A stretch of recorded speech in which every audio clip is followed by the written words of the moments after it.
Hi guys, வணக்கம். என் இனிய பொன்மொழிகளே எல்லோருக்கும் வணக்கம். Welcome back to Neurians YouTube channel. Okay guys, நம்ம இன்னொரு வீடியோ நம்ம வந்து ரியாக்ட் பண்ணுறதுக்கு எடுத்து வந்திருக்கோம். என்ன வீடியோன்னு பார்த்தீங்கன்னா, நம்ம மியூசியம் ஒருக்கு பார்ட் 2 அந்த படத்தோட ஒரு ரிவீலிங் டீசர்னு சொல்லி ஒன்று ரிலீஸ் பண்ணியிருக்காங்க. பார்ப்போம். இப்போ தான் ரிலீஸ் பண்ணியிருக்காங்க, ஒரு 2 hours ஆகுது. ஸோ நம்ம இந்த ரிவ்யூவை டீசரை பார்த்துட்டு நம்ம வந்துட்டு இன்னுமே கொண்டு இதை பற்றி நிறையா பேசுவோம். நம்ம இதை பற்றி பேசுவோம் தான் நம்ம சொல்லி முடிக்கிறோம். ஆனால் இதை தவிர மற்ற எல்லா கதையும் பேசுவோம் தெரியுமா? இன்னைக்கு அவர் உண்மையை பேசுறவங்க தெய்வத்துக்கு சமம். மாலை மரியாதையோட தொடங்குற ஸ்டுடியோ கதவு எங்களை பார்த்தா மட்டும் மூடி. பென்ஸ் மீடியா டேரக்டர் வேற ஆள் போல. இப்போ 1980 ஆமாம், பழைய காலத்தில் நடக்கிற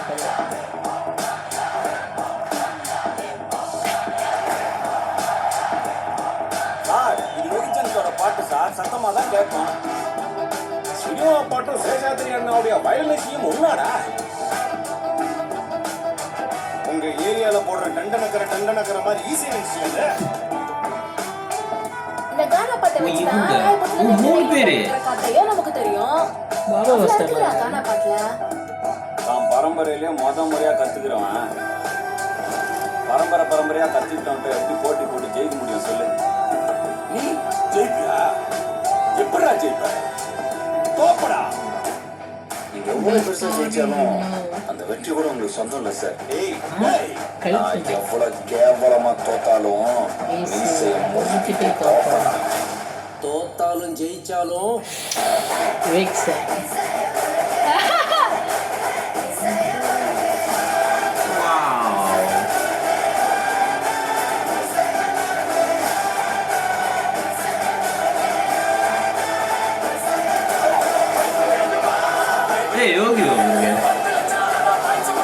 ஹர்ஷர் கண்டு வந்துட்டான்.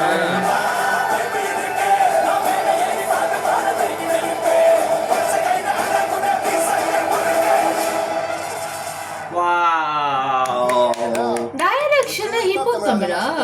டைரக்ஷன் இப்போ தமிழா? ஏதோ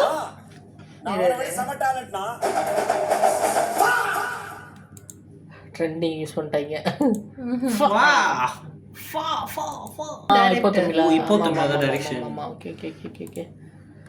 காய்ஸ், எனக்கு இன்னமும் இந்த கதை வந்து ஐ திங்க் இந்த கதை வந்து உங்களுக்கு அது சொன்னார் பாரு, உங்களுக்கு தெரிஞ்ச கதை மியூசியம் இருக்குது, உங்களுக்கு தெரியாத கதை ஒன்று இருக்குது அப்படின்னு. கண்டிப்பாக 1980 இப்போ தமிழா வந்து இது வந்து ரியல் ட்ரூ ஸ்டாரின்னு சொல்லி எடுக்கிறதுக்கு சான்சஸ் இல்லை. 1980 ஒன்று சின்ன பையனாக இருந்திருப்பாரு, இல்லைன்னா பிறந்திருப்பாருன்னு தெரில. ஸோ அவர் டேட்டு ஆஃப் பர்த் என்னன்னு தெரில. அப்படி எனக்கு தெரிஞ்சு இது வந்து ஒரு ஒரு ஒரு ஒரு ரியல் ஸ்டோரியாக இருக்க சான்சஸ் இருக்குது. வேறு ஆளோட ஒரு கதையை எடுத்து பண்ணுறதுக்கான சான்சஸ் இருக்குது.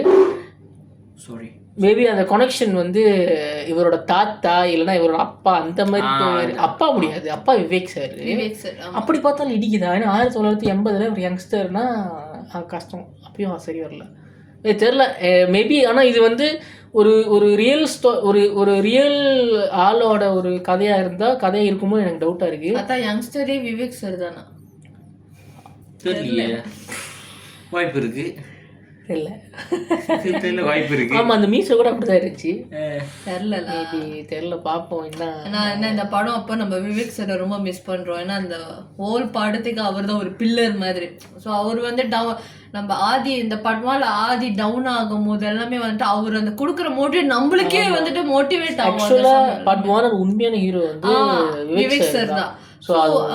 உண்மையிலே வந்து இந்த இதுல கூட அந்த வாய்ஸ் அவர் கேட்ட அந்த தோட்டாலும் ஜெயிச்சாலும் விஷயம் அதை கேட்கும் போதே அது ஒரு கூஸ் பம் இப்போ வரைக்குமே அந்த வாய்ஸ் தான் வந்து ஒரு மோட்டிவேஷன். எந்த மோட்டிவேஷன் வீடியோ எடுத்தாலும் அவரோட அந்த வாய்ஸ் வந்துகிட்டே இருக்கும். ஸோ இது இன்னொன்று ஏன் வந்து இது பட்டு வந்து ரியல் ஸ்டோரியா இருக்குன்னு சொல்றேன்னா, ஏன்னா பார்ட் 1 வந்து அவரோட பயோபிக். ஸோ பார்ட் 2 வந்து மேபி வேற ஒரு மியூசிஷியனோட பயோபிக்கா இருக்கிறதுக்கு சான்சஸ் இருக்கு.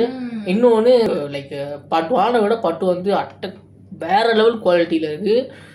அதுலேயும் இந்த கான்செப்ட் மாதிரியான விஷயங்கள்லாம் வருது, இந்த கல்ச்சரஸ் மாதிரியான விஷயங்கள்லாம் இதுலேயும் வருது.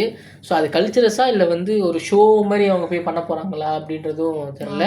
ஆனால் இதுலேயுமே வந்து இன்னொரு விஷயம் என்ன தெரியுதுன்னா, ஒரு பெரிய இடத்துக்கு அவங்க போகிறாங்க மியூசிக் வாய்ப்பை தேடி, அந்த இடத்துல விரட்டி அடிக்கிறாங்க. ஸோ அந்த இடத்துல எப்படி ஜெயிச்சு வராங்க அப்படின்ற மாதிரி இருக்கும்னு நான் நினைக்கிறேன். ரியாலிட்டி இது பேஸ் பண்ணி இருக்கு அந்த. ஸோ லைக் கண்டிப்பாக இது ஒரு மோட்டிவேஷன் படமாக இருக்கும் நான் நம்புகிறேன். மோட்டிவேஷன் படத்துக்கான ஒரு டெம்ப்ளேட் என்னென்னா அசிங்கப்படுற இடத்துல ஜெயிச்சு காட்டுறது. ஸோ அது வந்து லைக் ஸ்க்ரீன் பிளேயில் எப்படியெல்லாம் விதவிதமாக சொல்கிறாங்க அப்படின்றது தான் அது வேறுபட்டுக்கிட்டே இருக்கும். ஸோ இது அதில் வந்து எந்த மாதிரி நம்மளை என்கேஜ் பண்ண போகுதுன்னு நம்ம ரிலீஸ் ஆனதுக்கப்புறம் நம்ம பார்ப்போம். அப்புறம் என்னோட ஃபேவரட் அர்ஷர்காந்த் இதில் நடிச்சிட்டு இருக்காரு. ஸோ தலைவன் வந்துட்டு ட்ராகன் படத்துல பின்னி எடுத்துருப்பாரு குட்டி ட்ராகன். ஸோ அதுக்கப்புறம் அரோமலை படம் பார்த்தோம், அதுலேயும் செம்மையாக பண்ணியிருந்தாரு. இப்போ இதில் வந்துட்டு அரோமலை உண்மையில எல்லாம் இருந்துச்சு அவரோட ஆக்டிங் அதில். ஸோ இதில் என்ன பண்ணியிருக்காரு, இதில் கடைசியாக ஒரு போர்ஷன் வந்துச்சு, அதுவும் சேட்டையாக இருந்துச்சு. ஸோ பார்ப்போம் அவர் இந்த படத்தில் என்ன பண்ணியிருக்காரு, அவர் எந்த அளவுக்கு நம்ம ரசிக்க போகிறோம் அப்படின்னு சொல்லி. ஓகேவா? ஸோ படத்துக்கு ஈகலி வெயிட்டிங்க. ஸோ அந்த படத்துக்குமே நாங்கள் ரிவ்யூ செஞ்சு போடுவோம், கண்டிப்பாக போடுறோம். எனக்கு இது ஒவ்வொரு வீடியோலையும் பதிய வச்சுக்கிட்டு ஆணி அடிச்ச மாதிரி பொட்டு பதிய வச்சுட்டு இருக்கோம். ரிலீஸ் ஆனதுக்கு அப்புறம் பார்த்தா நம்ம கொமெண்ட் ஃபுல்லாக ரிவ்யூ எங்கன்னு அப்புறம் நான் போடணும். நான் எவ்வளவு பெருமையா பேசிக்கிட்டு இருக்கேன், புரிய மாட்டேது மச்சான். பெருமையா பேசிட்டு இருக்க சரி, ஒரு ஆம்பளை நீ பாத்தீங்க சொல்றா, அவ்வளவு ஆட்டி சாம்பளை சொல்லு. இதுதான் சர்ப்ரைஸ். ஒரு ஷார்ட்ல தான் வந்தாங்க, இந்த படம் இத்தனை சீனு பகலாட்டி ஆடிக்கிட்டு இருக்கான். இருங்க ஹிப்ஹாப் தமிழா, ஹர்ஷத் கான், யோகி பாபு, 3 BHK ஹீரோயின், அதுதான் சர்ப்ரைஸ் ஹீரோயின். அப்புறம் வந்துட்டு நம்ம மச்சான், அதான் மச்சான் அவங்க கோல்டன் ஸ்பார் அதுல இருப்பாங்க அவங்க. இத்தனை பேர் நடிச்சிருக்காங்க. இன்னொருத்தவங்க வருவாங்க சப்போர்ட்டிங் கேரக்டரா ஒருத்தவங்க, அவங்க ஒரு ஹீரோயின் தான் அந்த படத்துல. ஆனா ஓகே, ஆக்சுவலி நீங்கள் இன்னொரு விஷயம் பார்த்தீங்கன்னா இப்போ தமிழில் வந்து 3 விதமான கெட்டப். ஒன்று வந்து 80s சூப்பர் ஸ்டார் அந்த முடி வச்சிருப்பாரு தெரியுமா, அந்த எனக்கு என்னமோ அவர் தான் வந்துட்டு விவேகா இருப்பாரோன்னு தோணுது. நம்ம கண்ட ஸ்பெகுலேஷன் பரப்பிட்டு நீங்க வந்துட்டு இதை பார்த்துட்டு ஓ இவங்க சொல்லிட்டாங்க நீ சொன்னா நான் நம்பிடுவேன்டா என்ன அப்படின்னு வருமா. இப்போ அதே மாதிரி கொமெண்ட் வரும்போது நான் தான் போடுவேன்.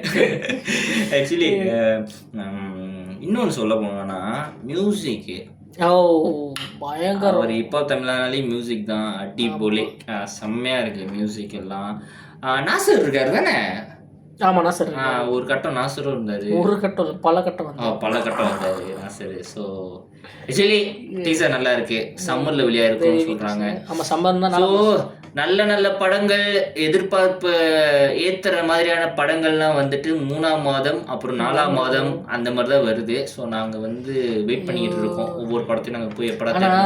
ஒரு ஆடியன்ஸாக நான் இது நிறைய பேர்த்தோட ஒரு ஃபீலிங்ஸை கூட இருக்கலாம், படம் வரலனா ஒன்றுமே வர மாட்டேங்குது, வந்துச்சுன்னா டசன் கணக்கில் வந்து 2 மாதம் வந்து கொட்டுறாங்க. கடவுளே, இந்த மாதம் எடுக்கிற சம்பளத்தை நம்ம மேனேஜ் பண்ணி அது ஒவ்வொரு படத்துக்கும் நம்ம வந்து பங்கு எனக்கு ஜாலியா தாங்க இருக்கு. எனக்கு எப்படா போடுவாங்கன்னு இருக்கு, இப்போ என்ஜாய் பண்ணலாம். அதுதான் படம் வந்தாதான் எங்களுக்கு, ஏன்னா எங்களோட என்ஜாய்மெண்ட் வந்து நாங்கள் போயிட்டு இந்த ஹாலிடே மாதிரி ட்ரிங்க் பண்ணுறதோ எந்த கெட்ட பழக்கமும் இல்லை, பப்புக்கு போகிற பழக்கமும் இல்லை. என்ஜாய்னா எங்களுக்கு தேட்டர், நாங்கள் தேட்டரில் போய் அந்த 2 மணி நேரம் உட்காந்து படம் பார்க்குறது வந்து எங்களுக்கு வந்து அவ்வளோ ஒரு பார்ட்டி பண்ண ஒரு ஃபீல் கிடைக்கும். அந்த மாதிரி நாங்கள் என்ஜாய் பண்ணுவோம். அது ஒரு நாங்கள் ஒரு 2.5 hour படம் முடிச்சுட்டு வந்துட்டு 2.5 நாளைக்கு அதை பற்றி பேசி அந்த வைப்லே இருக்கும். அது படம் நல்லா இருந்துச்சுன்னா ஒரு வாரம் யோசிக்கவே மாட்டோம், சரி அடுத்த ஷோக்கு போயிடலாம். ஆமா இன்னொரு ஷோ போயிடும். ஸோ எங்களுக்கு என்டர்டைன்மெண்ட் ஒரு என்ஜாய், எங்களோட பார்ட்டி. நாங்கள் வந்து படம் பார்த்துட்டு 2 வாரம் போதையில் இருக்கிறது எல்லாமே அந்த படம் பார்த்துட்டு தான். அதனாலதாங்க இந்த 2ஆம் மாசம் படமே வர மாட்டேங்குதா, கவலையா இருக்கு ரொம்ப. இந்த மாசம் என்ன படமே வரலையே, அப்படி போரிங்கா இருக்கு. அதான் ஆனால் எங்களோட மாத செலவுலேருந்து நாங்கள் டிக்கெட்டுக்குன்னு தனியாக கொஞ்சம் காசு எடுத்து ஒதுக்கி வச்சுட்டு தான் நாங்கள் வாழ்க்கையை வாழ்கிறோன்னா பார்த்துக்கங்களேன். ஏன்னா எங்களுக்கு அதுதான் சந்தோஷம், அது மட்டும்தான். ஸோ நம்ம பார்ப்போம் அந்த படம் ரிலீஸ் ஆகி என்ன ஒரு பார்ட் 1 பண்ண அந்த மேஜிக் வந்து பார்ட் 2 பண்ணுமா அப்படின்னு ஒரு. ஆனால் கனெக்ஷனாக தானே இருக்கும், ஏன்னா இப்போ கனெக்ஷனாக இருக்க எனக்கு ஒரு சீன் வருது மேபி அதோட இம்பேக்ட் கிரியேட் பண்ணுறது கூட இருக்கலாம்ல, வாய்ப்பு இருக்கு. ஆனால் தெரில, கன்ஃபார்மாக தெரில. அது படம் ரிலீஸ் ஆனதுக்கு அப்புறம் தான் தெரியும். இன்னொன்று ஹிப்ஹாப் தமிழில் ரீசெண்டாக பார்த்தோன்னா நிறைய புது விஷயங்களை வந்து ட்ரை பண்ணிகிட்டே இருக்காது. அவரோட இந்த படம் இப்போ கடைசியாக ஒரு படம் ரிலீஸ் ஆனிச்சு, உலகின் கடைசி வெடிகுண்டா, உலகின் கடைசி போறா, உலகின் கடைசி போகும். அந்த படம் வந்து லைக் மறந்துட்டேன் அந்த படத்தை பார்த்து. ஆமாம், அது விஎஃப்எக்ஸ் பண்ணது யாருன்னா இவரோட ஃப்ரெண்டு ஜீவா. அவர் போயிட்டு விஎஃப்எக்ஸ் படித்து அந்த படத்துக்காகவே படித்து பண்ணியிருக்காங்க அந்த படத்தை. ஸோ உண்மையிலே சொல்கிறேன், மேக்கிங் வாய்ஸ் அந்த படத்தை பார்க்கும்போது எங்களுக்கு வந்து உண்மையிலே வாவோ அப்படி தான் இருந்துச்சு எங்களுக்கு, செம்மையாக இருக்கு அதெல்லாம் அப்படின்னு சொல்லி இருந்துச்சு. ஸோ பார்ப்போம் அவருக்கு. ஆனால் அந்த படம் வந்து ஃப்ளாப்பும் இல்லை ஹிட்டும் இல்லை, அது வந்து ஒரு ஆவரேஜ் அந்த டைமில். அது எங்களுக்கு பொறுத்த வரைக்கும் அந்த கதை வந்து உண்மை பிரம்மாண்டமான நல்ல கதை. ஏன்னா இவர்னா வந்து பார்த்தீங்கன்னா சினிமாவில் வந்து அந்த ஒரு வெறி இருக்கணும். ஸோ அந்த ஒரு சினிமா லவ்வர்ஸ் தாண்டி இவங்கன்னா சினிமா வெறியர்கள். ஏன்னா ஒரு சைட் ஒரு ஃபீல்டில் நம்ம பண்ணுறதே வந்துட்டு ரொம்ப கடிதம்னு சொல்கிற அந்த ஒரு இதில் வந்து இவங்க மியூசிக்கு, டைரக்ஷன், ஆக்டிங், ப்ரொடியூசர், ஸோ இந்த மாதிரி எல்லா ஃபீல்ட்லையும் இறங்கி தூக்கி சாப்பிட்றாங்க இவங்களாம். இவங்களும் உண்மையாக சினிமா வெறியர்கள். இந்த மாதிரி இருக்கிறவங்களால தான் இதெல்லாம் செய்ய முடியும். சும்மா சினிமா லவ்வர் அப்படி சொல்கிறவங்கன்னா ரசிக்கலாம், ஆனால் அது செய்யறதுக்கு வந்து உண்மையிலே வெறி இருக்கணும். அந்த இவர் வந்து உண்மையிலே சினிமா வெறி பிடிச்சவர். ஸோ ரொம்ப நல்லா இருக்கு. ஸோ சம்மர் வெயிட் பண்ணுவோம். டேட் இன்னும் ரிவீல் பண்ணல, வந்ததுக்கப்புறம் தேட்டரில் போய் பார்த்துட்டு பெருசாக செலிப்ரேட் பண்ணிடுவோம். ஓகே, அதுவரை கொட்டாய் விடுற நீனு வருவாங்க 10-11 மணிக்கு வந்துட்டு வீடியோ எடுக்கலாம், ரியாக்ஷன் பண்ணலான்னா ஒருத்தர் கொட்டாய் வராம என்ன வரும்? ஸோ மணி இப்போ எத்தனை மணி? இப்போ 11 கூட. ஸோ ஊரில் எத்தனை மணி இருக்கும்? இப்போ 11னா அங்கே வந்து 9 கூட இருக்கும். ஸோ ஓகே கைஸ், இங்கேயும் அங்கேயும் ஒரு 2 hours வித்தியாசம். மலேசியாவும் இந்தியாவும் 2.5 hours. ஓகே கைஸ், நம்ம வந்துட்டு அடுத்த வீடியோவில் வந்து உங்களை நாங்கள் சந்திக்கிறோம். until then bye from our New Lens YouTube channel. Bye.